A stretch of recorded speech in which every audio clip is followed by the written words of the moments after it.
네, 오늘도 하나님을 찬양하기에 애쓰신 우리 은평찬양단 격려의 박수 드리겠습니다. 오늘 우리에게 주신 하나님의 말씀은요, 창세기 28장 10절에서 17절 말씀입니다. 창세기 28장 10절에서 17절 말씀입니다. 구약성경 40페이지입니다.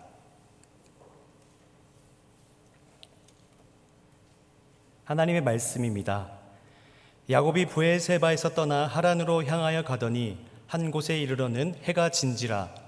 거기서 유숙하려고 그곳에 한 돌을 가져다가 베개로 삼고 거기 누워 자더니 꿈에 본즉 사닥다리가 땅 위에 서 있는데 그 꼭대기가 하늘에 닿았고, 또 본즉 하나님의 사자들이 그 위에서 오르락 내리락 하고, 또 본즉 여호와께서 그 위에 서서 이르시되 나는 여호와니 너의 조부 아브라함의 하나님이요 이삭의 하나님이라.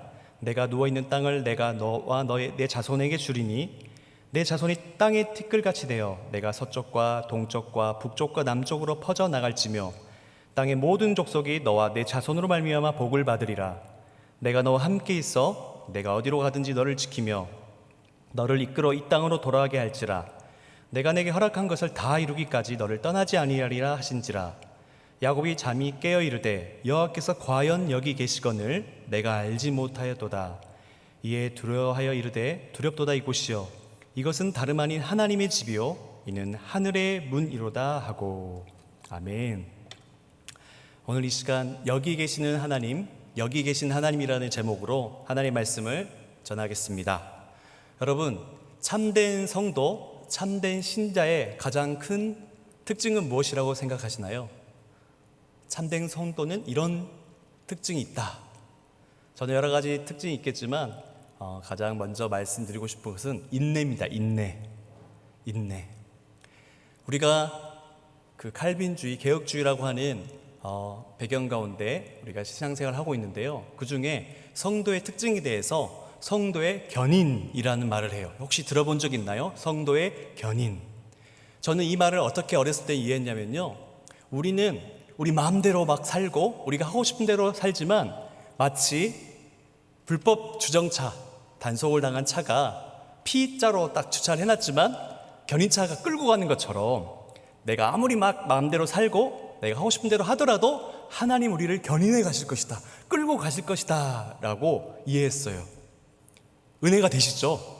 우리가 아무리 버티고 우리가 아무리 하나님 뜻대로 살지 않아도 하나님 우리를 끌고 가실 것이다, 견인해 가실 것이다. 그래서 엄청 그렇게 이해하고 감동을 받은 기억이 있어요. 그런데 그 견인이 아니더라고요. 성도의 견인은 우리가 자주 사용했던 이끌견, 그리고 끌인, 한자로 하면 이끌어가고 견디다, 그런 뜻이 아니라 인내할 인자와 그리고 견딜 견자를 쓰더라고요. 견딜 견, 인내할 인. 성도의 특징은 뭐냐? 자기가 하고 싶은 대로 마음대로 해도 하나님께서 견인해 가시는 그런 걸 말하는 게 아니라, 성도의 특징은 그 삶에 견디고 인내하는 것이죠. 무엇을 붙들고요? 하나님의 영원하신 약속 붙잡고 견디고 인내하는 자가 바로 성도인 것이에요. 우리가 지난 시간 장자의 축복을 빼앗기 위해 엄마와 아들이 한 통속이 되어가지고 아버지와 그 형을 속이는 사건을 살펴봤죠. 과연 이 가정이, 이 사람들이 하나님께서 택하신 사람들이 맞는가 할 정도로 깨어진 한 가정 이야기를 살펴보았습니다. 왜 이러한 일이 이 가정에, 이삭의 가정에 일어난 것일까요? 그것은 바로 리브가와 야곱이 하나님 약속을 믿지 않고 그 약속이 이루어질 때를 기다리지 않았기 때문입니다. 그들에게는 하나님의 약속을 믿고 삶 속에서 견디고 인내하는 그런 모습이 부족했던 것이지요. 하나님은 창세기 25장 23절에서 임신한 리브가에게 이렇게 말씀하셨습니다. 말씀 한번 보실까요? 여호와께서 그에게 이르시되 두 국민이 내 태중에 있구나. 두 민족이 내 복중에서부터 나누이니라. 이 족속이 저 족속보다 강하겠고 큰 자가 어린 자를 섬기리라 하셨더라. 아멘. 하나님의 그 약속, 이 약속이 이루어질 것을 기다리지 못하고 야곱은 우리가 잘 알다시피 팥죽으로 형 에서에게 장자권을 샀지요. 또한 리브가와 야곱은 연합하여서 눈이 어두운 아버지를 속여서 장자의 축복을 빼앗았습니다. 그게 바로 우리가 지난주에 살펴봤던 내용이죠. 그 믿음으로 기다리지 못하고 조급하게 인간의 꾀를 의지한 결과 그 가정에는 비참한 결과가 나왔습니다. 야곱에게 속은 에서는 심히 분노하였고 내가 그 야곱을 죽여서 자신의 한을 풀겠다라고 막 외치고 한풀이를 하려고 했던 것이죠. 리브가는 이 에서의 마음을 알고 이러다가는 자신의 집에 큰 사달이 났겠다 싶어가지고 야곱에게 그 형이 분노가 풀릴 때까지 몇 날 동안만 자신의 오빠가 있는 곳으로 그 하란으로 피해 있으라라고 말합니다. 리브가는 어떻게 하면 남편 이삭을 설득하여서 이 야곱을 자신의 오빠가 있는 친정 오빠가 있는 하란으로 보낼까 고민하였죠. 여전히 리브가는요 인간적인 방식으로 이 모든 것을 해결하려고 했던 것입니다. 리브가는 이삭이 그 에서가 햇사람의 딸들과 결혼한 것을 싫어했다는 사실을 잘 알고 있었어요. 그래서 그것을 이용하기로 마음먹습니다. 그래서 창세기 27장 46절인데요 한번 보실까요? 리브가가 이삭에게 이르되 내가 햇사람의 딸들로 말미암아 내 삶이 싫어졌거늘 야곱이 만일 이 땅의 딸들 곧 그들과 같은 햇사람의 딸들 중에서 아내를 맞이하면 내 삶이 내게 무슨 재미가 있으리까? 이삭은 아내의 이 말에 설득당하고 말지요. 그래서 이삭은 야곱이 가나안 여자 헷 족속의 딸들과 결혼하지 못하게 하면서 야곱에게 밧단 아람 곧 그의 아내 오빠가 있는 하란으로 가서 아내를 찾으라고 명령합니다. 이삭의 아버지 아브라함은 이삭의 신부를 찾기 위해서 누구를 보냈죠? 자신의 가장 신복 종이었던 다메섹 사람 엘리에셀을 보냈는데 이번에는 이삭이요 야곱의 신부를 구하기에 직접 야곱을 밧단 아람으로 보내고 있는 것이죠. 그리고 이삭은 야곱의 신부로 리브가의 오라버니 그 라반의 딸들을 꼭 집어가지고 그들을 신부로 맞이하라고 지금 명령하는 것입니다. 오늘 본문 3절과 4절을 한번 읽을까요? 제가 3절, 여러분들이 4절 읽어주시길 부탁드리겠습니다. 전능하신 하나님이 내게 복을 주시어 내가 생육하고 번성하게 하여 내가 여러 족속을 이루게 하시고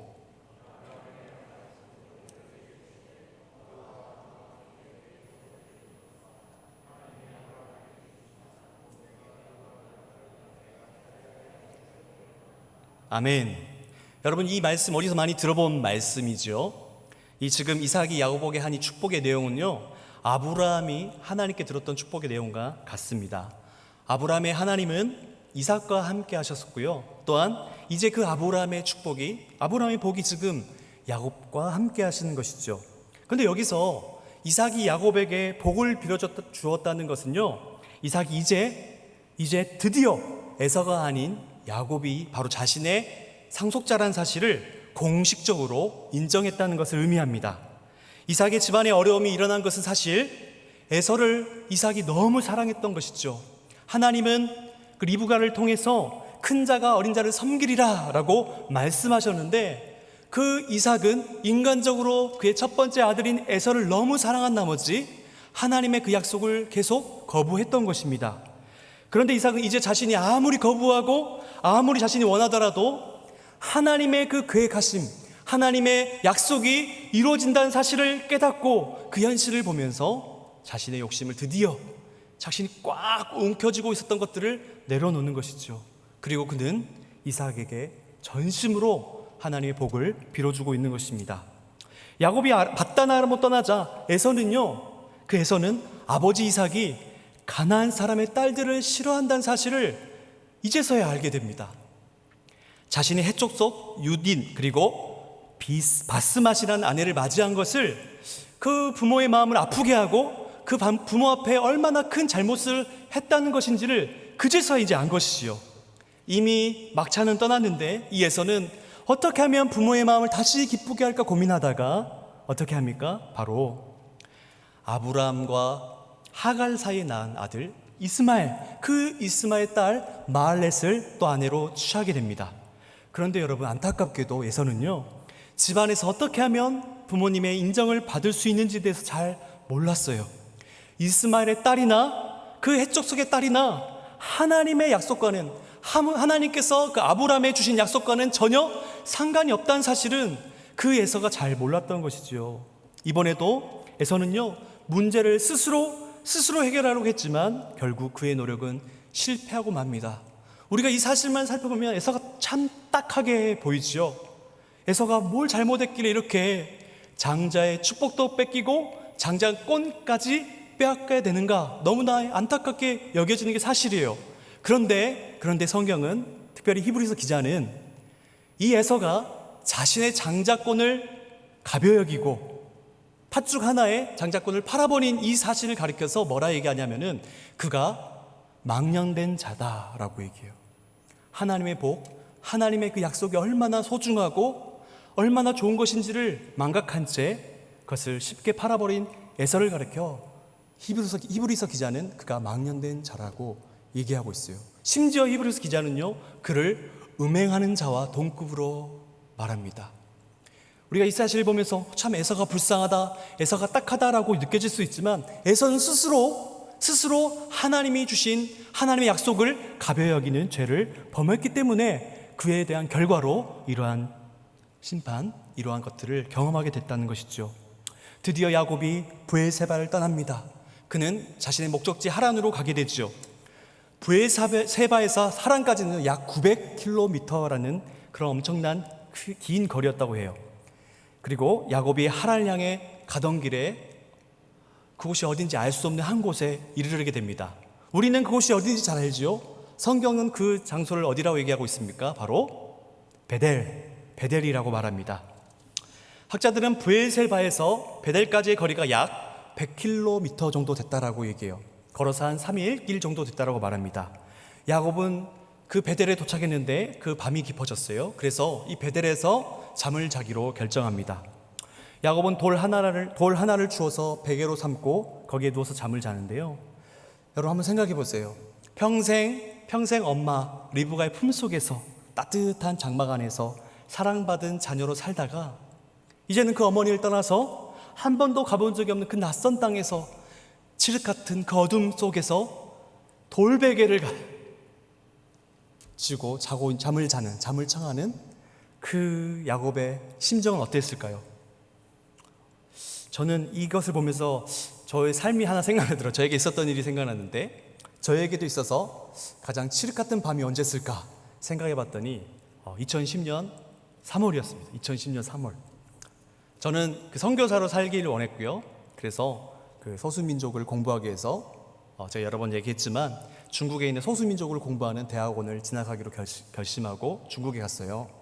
제가 학부에 중국어를 전공했지만 한국에서 중국어를 하는 거랑 대학원을 다니면서 중국에서 중국 사람들과 같이 수업을 듣는 거는 하늘과 땅 차이더라고요.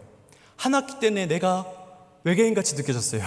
말을 잘 못 알아듣고 정말 나는 과연 어디에 있어야 되는가 막 고민이 들 정도로 괴로운 시간을 보냈어요. 근데 그 시간에 또 어떤 일이 있었지요? 여러분에게 여러 번 말씀드렸다시피 한국에 계신 어머니는 그 임파선 암과 유방암으로 긴 항암에 그 투병 생활이 시작되는 시기였고, 또한 저희 아버지는 알코올 중독과 고혈압과 당뇨로 병원 생활을 그냥 병원에 살다시피 지내고 있으셨어요.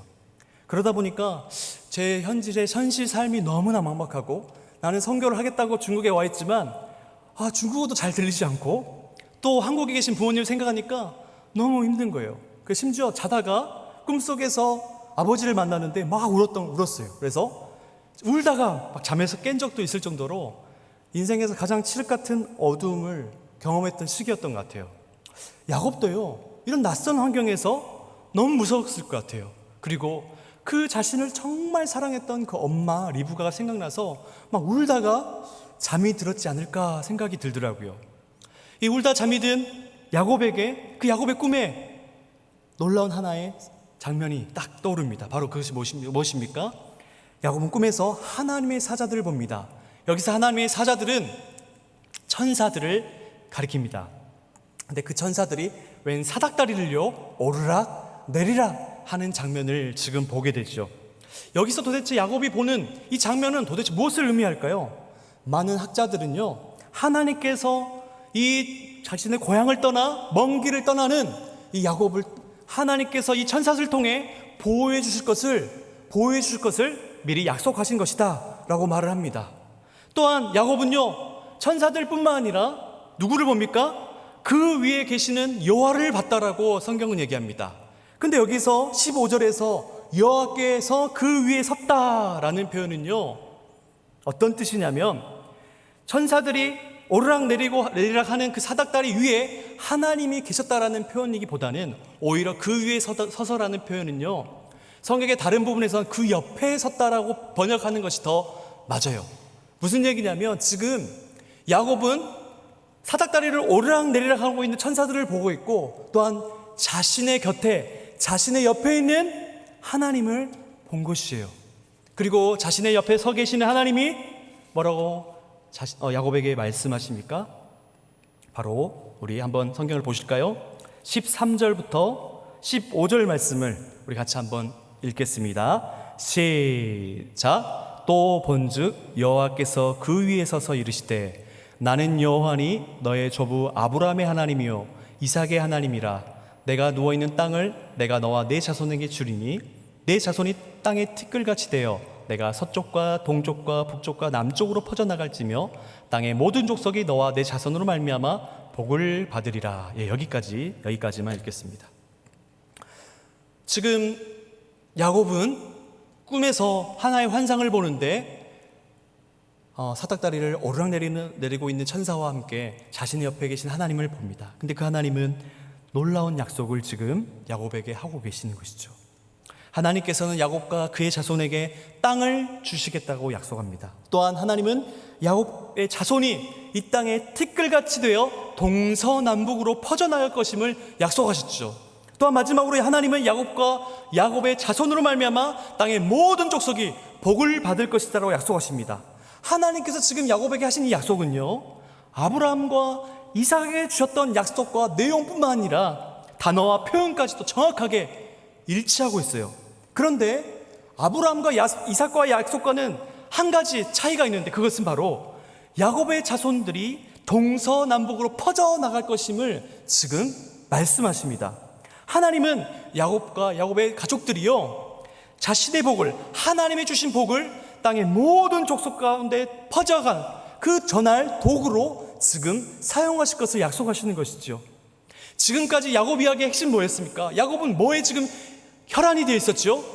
무엇을 받기 위해 그렇게 혈안을 두었습니까? 바로 하나님의 복을 자신이 받기 위해서 혈안이 되었던 사람이 바로 야곱이었죠. 그런데 하나님은 야곱에게 무엇을 약속하십니까?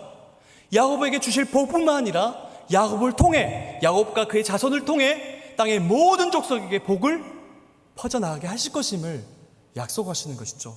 이제는 야곱은 자신만을 생각하는 자신만 복을 받는 사람의 한계에 머무르는 것이 아니라 하나님은 그를 통해, 그의 자손을 통해서 땅의 모든 족속에게 복을 퍼져나가게 할 것임을 지금 약속하고 있는 것이죠.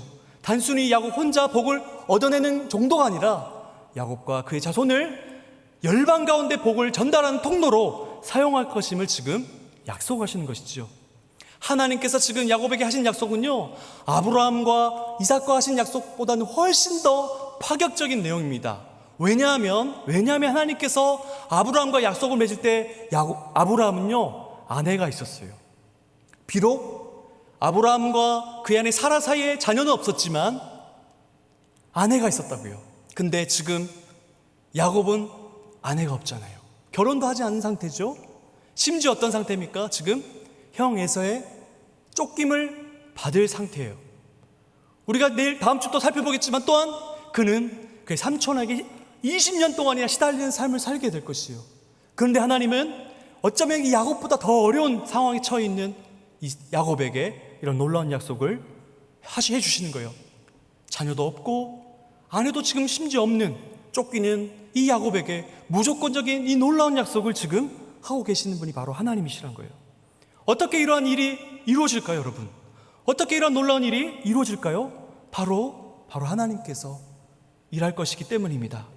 우리가 보는 이 개역개정 성경에는 잘 드러나지 않지만 원어인 히브리어 성경을 보면요, 하나님의 약속에서 무려 하나님께서 내가라는 단어가 6번이 나와요. 내가 너를 내가 너를, 내가 너를, 내가 너를, 내가 너를, 내가 너를. 하나님이 주어가 되어서 야곱을 목적으로 삼아서 6번이나 내가 반드시 이 약속을 이룰 것이다 라고 지금 강조하고 있는 거예요. 하나님은 약속하시는 자로 강조되고 있고, 야곱은요 하나님의 약속을 받는 자로 지금 강조되고 있는 거예요. 하나님은 그 야곱과 약속을 반드시 지켜주실 것을 약속하십니다. 그 말씀이 바로 15절인데요 우리 15절을 한 목소리로 읽을까요? 시작. 내가 너와 함께 있어 내가 어디로 가든지 너를 지키며 너를 이끌어 이 땅으로 돌아오게 할지라. 내가 내게 허락한 것을 다 이루기까지 너를 떠나지 아니하리라. 아멘. 하나님께서는 야곱이 이 땅에 다시 돌아올 때까지 야곱을 지켜주시며 결코 야곱을 떠나지 않을 것임을 지금 약속하시는 거예요. 여러분, 야곱은요 꿈에도 자신이 그토록 사랑했던 리브가를 다시는 못 만날 것임을 몰랐어요. 생각지도 못했어요. 마찬가지예요. 리브가도 그의 사랑하는 아들을 평생도록 다시는 못 볼 것임을 몰랐어요. 그 근거가 무엇입니까? 창세기 27장 42절에서 44절 말씀이에요. 말씀 한번 띄워주실까요? 제가 42절, 여러분이 43절, 44절은 같이 읽겠습니다.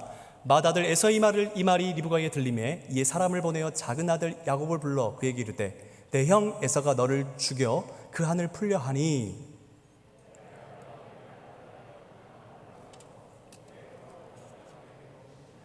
같이 읽을까요? 내 형의 노가 풀리기까지 몇 날 동안 그와 함께 거주하라. 리브가는요 몇 날 동안만, 잠시만 에서의 분노를 피해서 있다가 저 에서가 분노가 가라앉으면 다시 누구요? 자신의 아들 리브가를 부를 계획을 가지고 있었어요. 그런데요 이 몇 날이 몇 년이 됩니까? 20년이 돼요. 20년. 그리고 그 20년 어간에 리브가는 죽어요. 자신의 깨와 자신의 방법으로, 자신의 지식과 자신의 지혜로 이 모든 것을, 하나님의 약속을 자신의 힘으로 이루고자 했어요. 여러분, 이 하나님의 약속이요 큰 자가 어린 자를 섬기게 될 것이라는 하나님의 약속은요 누가 들었나요? 가장 먼저 들었던 사람은 바로 리브가였습니다. 여러분, 그런데 이 리브가는요 그 하나님의 약속을 자신의 방법으로, 자신의 힘으로 이루려고 했어요. 결국 그녀는 자신의 사랑하는 아들을 죽기까지 못 만나고 하늘로 갑니다. 그런데 여러분, 역사의 주관자 되신 하나님은 이 모든 것을 다 알고 계셨죠. 여러분, 약속에서 있어서요 약속의 내용보다 중요한 것이 있어요. 그것은 바로 약속을 할 대상이 누구인가예요. 약속의 내용보다 무엇이 더 중요하다고요? 약속을 누구와 했는가가 중요한 거예요. 내가 너를 위해 하늘의 별도 따다 줄게 라고 약속 많이 했잖아요. 네, 다들 전혀 안 그런 것처럼 나와 결혼해주면 내가 이것도 해주고 저것도 해줄게 라고 많은 얘기도 했을 거예요. 그렇죠? 네, 조용합니다. 제가 아내랑 연애할 때 제가 장인 어른을 딱 한 번 뵀어요. 그리고 결혼하기 전에 장인 어른이 하늘로 가셨는데 장인 어른이 저를 만났습니다. 근데 하필 그날이 언제였냐면 제 아내가 대학원을 졸업하는 날이었어요. 그래서 대학원 졸업을 축하하기 위해서 부모님이 그 아내가 중국에 있는 대학원을 졸업했는데 왔어요. 그때 저를 처음 만난 거예요. 저의 존재는 그날 밝혀진 거예요. 아내가 한 번도 얘기 안 했거든요. 그래서 졸업하는 날 축하러 왔는데 갑자기 남자친구가 있다라는 사실에 우리 지금 장인 어른과 어머니는 충격에 휩싸였죠. 그리고 저한테 장인 어른이 물었습니다. 자네는 앞으로 무엇을 할 예정인가? 그때 저는 선교를 하기 위해서 대학원을 다니고 있었죠. 그래서 제가 뭐라 얘기했어요? 선교사가 되겠습니다 하지 않고 지역 전문가, 교수가 될 생각입니다. 주여. 네. 거짓말했어요. 죄송합니다 여러분. 그랬더니 장인어른이 갑자기 눈빛이 달라지더라고요. 교수? 그게 장인과의 마지막 만남이었어요.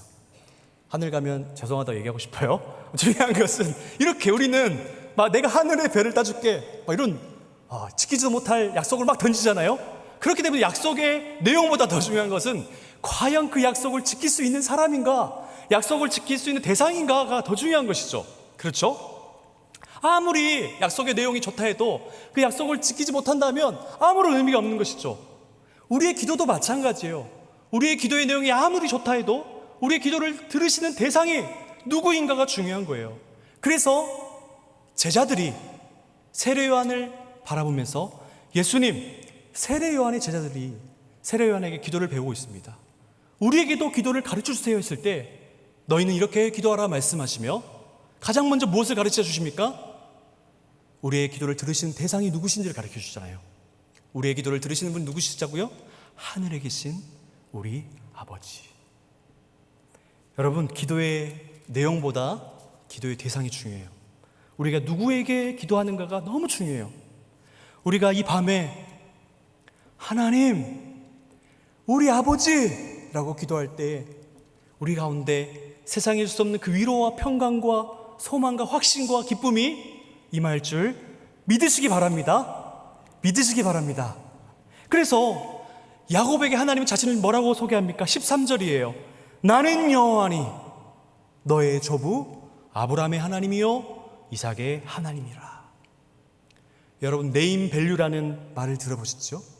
말 그대로 그 이름이 가지고 있는 가치를 가리켜서 네임 밸류라고 얘기해요.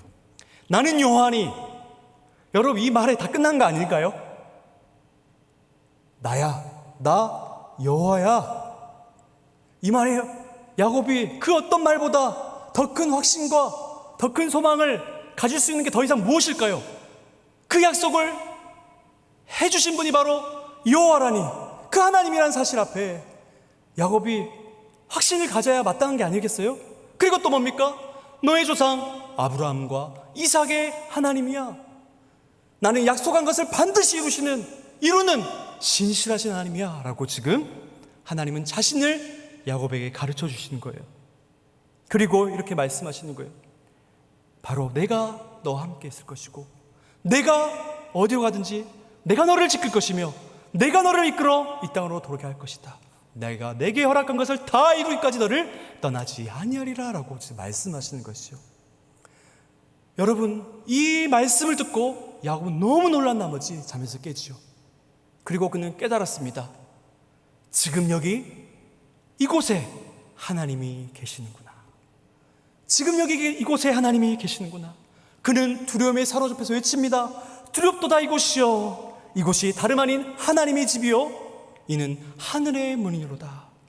그가 잠자기 전에는 너무나 평범했던 곳이고 두려웠던 곳이고 어머니가 그리워 눈물을 흘렸던 곳인데 이제는 하나님이 임재하신 특별한 장소가 된 것이에요. 그래서 그는 아침에 일찍 일어나 하나님과 이 만남을 기념하기 위해서 자신이 베고 있던 돌을 세워서 기념비로 삼습니다.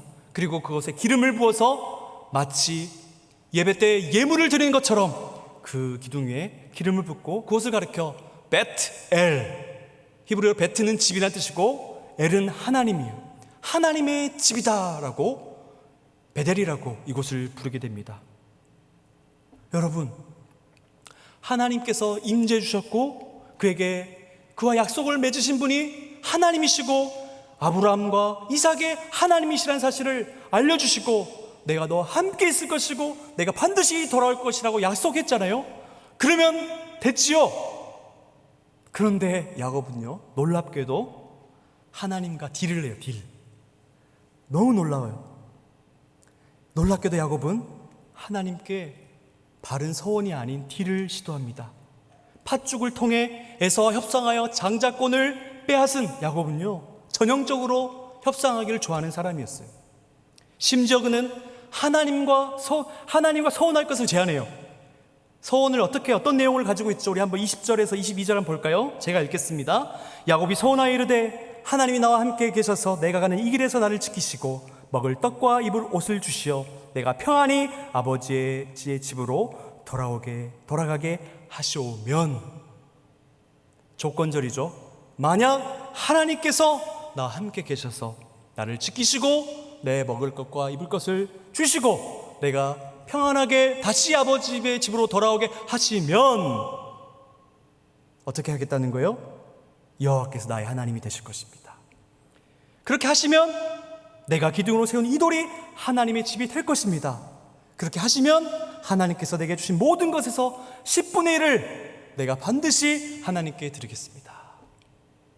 하나님께서 약속하셨음에도 불구하고 그는 하나님이 그렇게 하시면 내가 당신이 나의 하나님 될 것이고 이곳이 하나님의 집이 될 것이며 내가 하나님께 10분의 1을 드리겠다라고 지금 딜을 하는 거예요.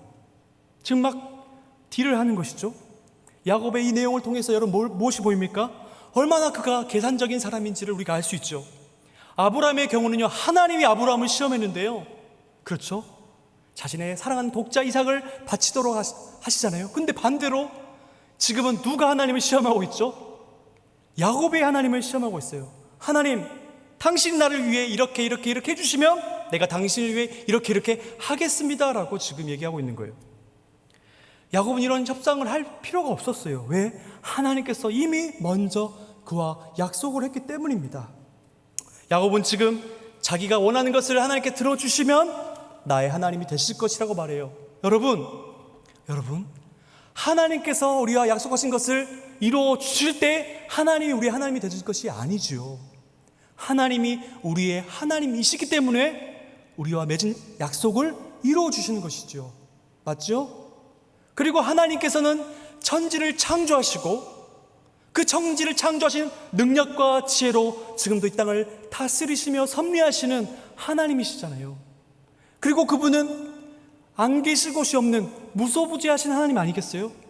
근데 야곱에게 맺은 약속을 지켜주시면 이곳이 하나님의 집이 될 거라니, 그리고 이 모든 것이 다 하나님의 것인데, 이 세상이 다 하나님의 것인데 겨우 자신이 가진 10분의 1 드린다라고 지금 큰 소리 빵빵 치고 있는 야곱이, 여러분 어떻게 보이시나요? 하나님이 무슨 집이 필요하며 하나님이 고작 그 10분의 1 야곱 거 받아 기뻐하실 분이십니까? 여러분 중에 그런 분 없죠? 헌금을 드리며 하나님, 내가 이거 드리는데 하나님 받으세요. 이거 없으면 안 되잖아요 하나님, 이라는 마음으로 혹시 드리시는 분 없죠? 내 가진 전부가 하나님의 것이란 믿음의 고백으로 그 일부를 하나님께 드리는 것이 아니라 마치 생색내듯이 하나님께 내 것을 드리고 내 시간을 드리고 그것이 마치 헌신인 것처럼, 너무 우습잖아요. 그렇죠? 내 모든 삶이 하나님께서 그의 아들 예수의 피로 사셨기 때문에 나는 더 이상 내 삶의 주인이 아니요, 나는 그리스도와 함께 십자가에 못 박힌 자로 나는 그리스도와 함께 죽었고 그리스도가 부활하실 때 나는 다시 산 새로운 생명을 얻어 하나님의 백성 되며 하나님의 자녀된 자인데 어떻게 내가 함부로 하나님께 헌신하였다라고 말할 수 있습니까? 여러분, 우리가 봉사하는 게 하나님께 헌신입니까? 여러분, 우리가 내 물질의 일부를 드리는 게 그게 뭐 하나님께 보탬이 되는 것이라고, 얼마나 보탬이 된다라고 우리도 모르게 내가 드린 시간과 물질과 내 재능과 나의 것들을 마치 하나님께 꼭 하나님께 없으면 안 되는 것처럼 여기면서 생색을 내고 하나님께 이렇게 딜을 하면서 나아가는 것이 우리의 모습은 아닌가 한번 돌아보게 되는 것이에요. 여러분, 우리가 살면서 누리는 모든 것은요, 우리가 무언가에 하나님 앞에 했기 때문에 받는 보답이나 대가가 아니에요. 우리 중에 그 누구도 우리의 행위를 근거로, 우리의 헌신과 수고와 우리 어떤 것을 통해서 하나님께 무언가를 요구할 수 있는 사람은 아무도 없습니다. 그 누구도 하나님 앞에 무엇을 해달라고 요구할 자격을 갖춘 사람은 아무도 없다라는 것이에요.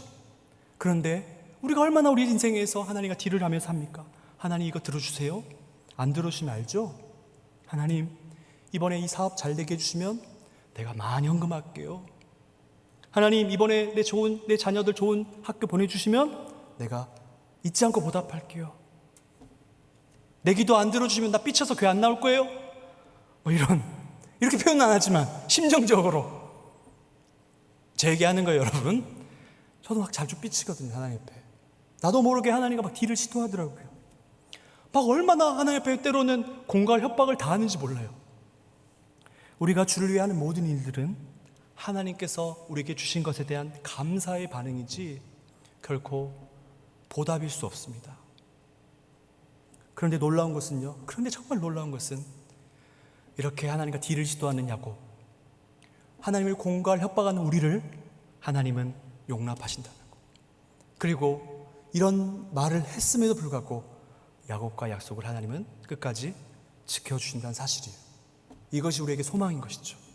우리는 언제나 하나님 앞에 막 나의 헌신을 생색내며 그렇게 나아가지만 막 하나님께 협박하고 막 큰 소리 치면서 생색은 다 내지만 하나님은 우리의 연약함을 다 아시고 귀엽게 여겨주시고 용납해 주시고 그 약속을 끝까지 지켜주세요. 왜요? 우리의 어떠함을 보고 우리와 약속을 맺은 게 아니기 때문이죠.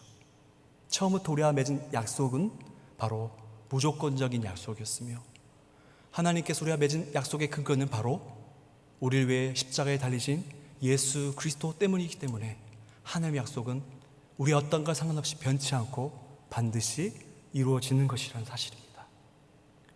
사랑하는 여러분, 야곱은요 자충우돌하면서 험난한 세월을 보내지만 결국 하나님은 하나님 약속하신 그 약속대로 야곱을 돌아오게 하실 것입니다. 우리는 현재 여전히 언제 사라질지 모르는 코로나19라는 미중의 사태 속에 살고 있어요. 그런데 잘 생각해 보세요, 여러분.